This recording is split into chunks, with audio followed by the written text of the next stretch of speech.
Good evening. It's December 1st, 2013, and this is my rant video. I said I'd get it to you guys on Sunday, and here it is.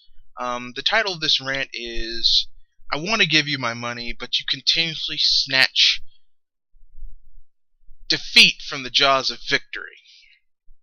This is just, six companies that continuously I want to love. At one point I did love. At one point I was really thinking about buying into their systems or games, but they lost me with either asinine practices, stupid marketing moves, or just generally just not knowing what in the world they're doing. Here we go. First, the big three. And yes, Nintendo is included with this. I like Nintendo, but some things they do I'm not 100% of. Number one, for the love of God, Sony. Now, recently I saw a video where not a video, a article where Sony is basically, touting the remote off-screen play abilities of the Vita. Never mind that the Vita was not designed for that. The Vita was designed to be console gaming in your hand. It's basically, the Vita is essentially a miniaturized PS2. Okay? The PSP was a PS1. The Vita is a miniaturized PS2 with better graphics than the PS2 because technology has grown since then. But that's basically what the Vita was supposed to be. But now, considering that the Vita has been getting its ass handed to it by the 3DS, they decided that they need to fall back and regroup. And they do this by doing what Sony has always done. Copy the shit out of Nintendo, but do it badly. Which is what we're getting. Okay? Digital Foundry did a contrast and comparison video where they compared the Wii U's off-screen abilities with the Vita's off-screen abilities, and the Vita was lacking. My only response to this is, really? I'm shocked. A system that was built around the entire concept of asymmetrical off-screen gameplay versus some shit that was just tacked on and added because the handheld is essentially a failure at this point, is having issues doing something that it wasn't originally really designed to do. Or in some cases, it's designed for remote play, but the thing is that the infrastructure isn't there because you need a dynamite internet connection in order to do this. I have Fios, okay? Fios is like top of the line, no questions asked, like the best of the best. And even my Fios sometimes acts up. So I mean, this is a BS thing going on here. Microsoft, Microsoft has been just wandering around hurdy-gurdy, helter-skelter ever since they revealed the Xbox One. Now, anyone who follows me knows, or if you don't follow me and don't know, I was one of those people that grew up on Rare games. So when Microsoft bought Rare, I was kind of excited. I was like, wow, they're gonna let Rare do what Rare wants to do. Subsequently, over the years, I've seen Microsoft take Rare's IPs and just mangle them horrifically. I've seen them take the Rare name, okay, and basically tack it on to Kinect games. And, Kinect games aren't bad games, but they're nothing like what Rare used to be able to do, okay? And I know that the studio that was Rare, that made those awesome games we grew up playing, doesn't exist anymore, but, trading on that name is offensive to me, okay? Especially if you're talking about, things that just aren't going to happen, that's wrong. Um, Another important thing. Sorry, my screensaver attempted to block my vid. Um, Another thing that bothers me is that this continuous degradation. This Microsoft tried to turn gaming into a service, which bothers me. You know, gaming, you're selling a product. Imagine if board games were like that. Imagine if, oh, you bought Monopoly? Well, you have to pay a $20 per year service fee even if you aren't playing the game. Because we need to upkeep the boards and all that other crap. Really? Really? That's what you're going to do? People make me sick. Really? Really? Both of these companies, both Sony and Microsoft, are desperately trying to cram things down the consumer's throats. Sony is trying to cram, is now charging for online, which is really, really pushing me towards just getting a Steam box. I mean, that's really what's going to happen now. I'm just going to get a Steam box and call it a day because, I mean, why should I pay for online? I mean, I already pay premium for Fios, which is like top of the line online service. Why do I have to pay to maintain your servers when I've got some of the best internet on the planet? Why would I do that? I already pay $89.99 a month. Why would I? That makes no sense. That's stupid. And Microsoft, the Kinect. Now, even though I've never bought an Xbox 360, when I was in college, we had the nice dorm, okay, that had all of the cool stuff in it. The big living space where you could basically hook up a huge TV and all the games. So everyone pooled their resources together, and we made it into a nice gaming area, okay? We had an Xbox 360, an N64, a GameCube, a Wii, and a PS3, and a PS2. So all the really good systems with really good games, okay?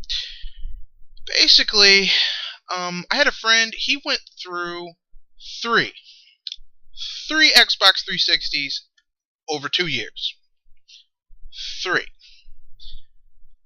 And this fool went and bought an Xbox One. Now, I'm not poor, okay? I'm not dirt poor. I make pretty good money.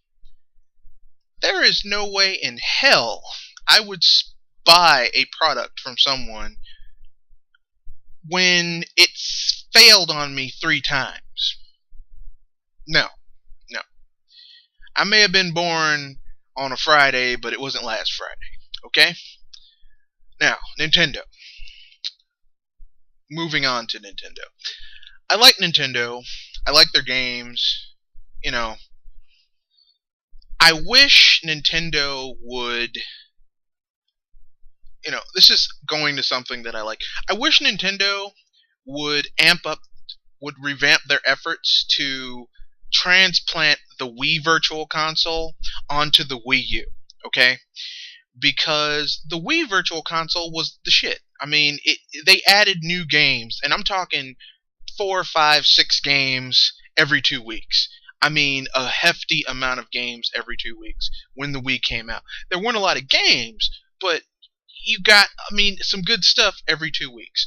And I'm talking the games that people grew up with. You got Chrono, well, no, we never got Chrono Trigger, but you got Secret of Mana, Breath of Fire 2, Final Fight.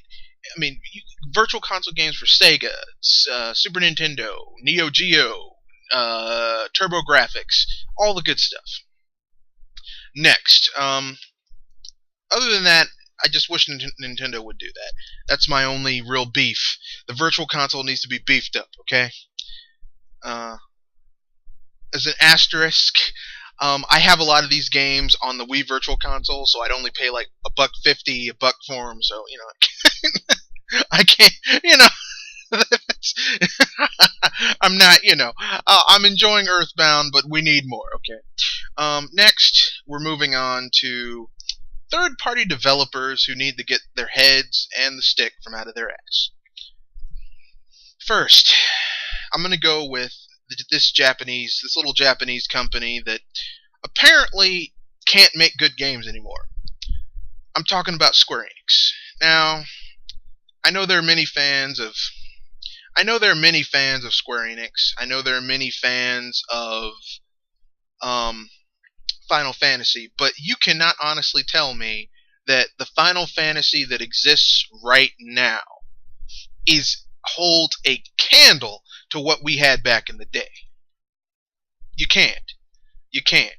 Um, I haven't played a Final Fantasy that really just like blew my socks off since Final Fantasy 9.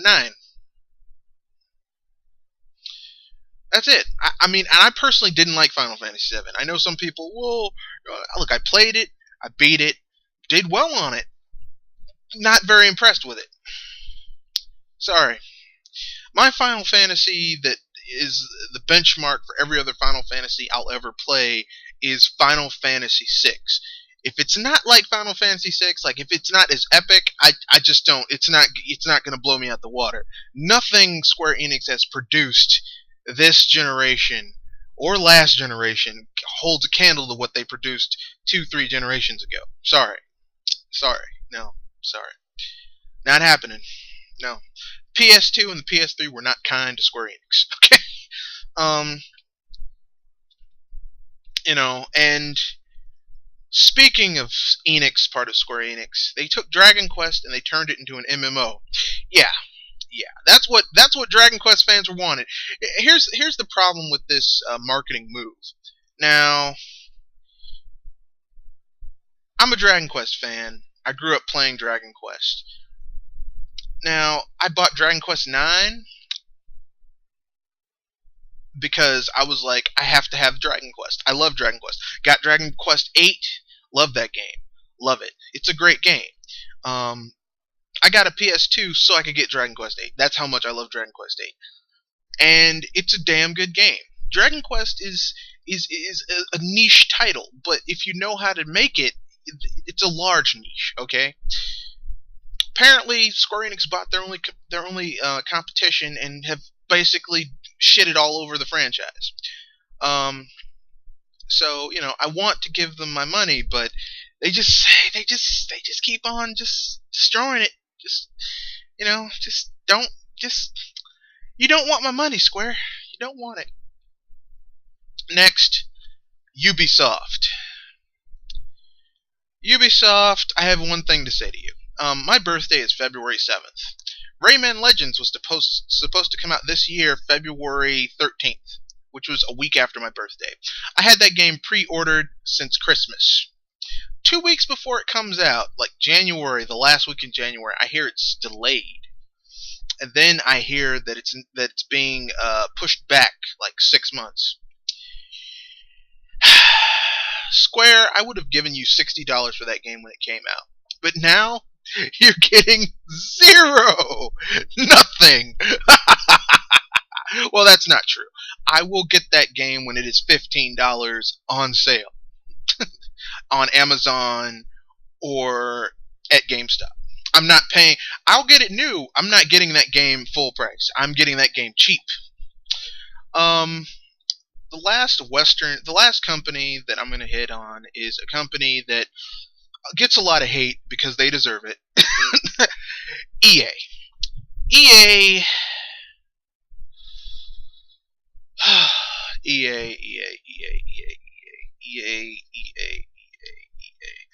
EA, you sabotage your own games because of your ego. Here's the problem. The only way you can have an ego is if you have something worthwhile to be inflated about. Your games haven't been good since... oh god. EA proper games haven't been good for years.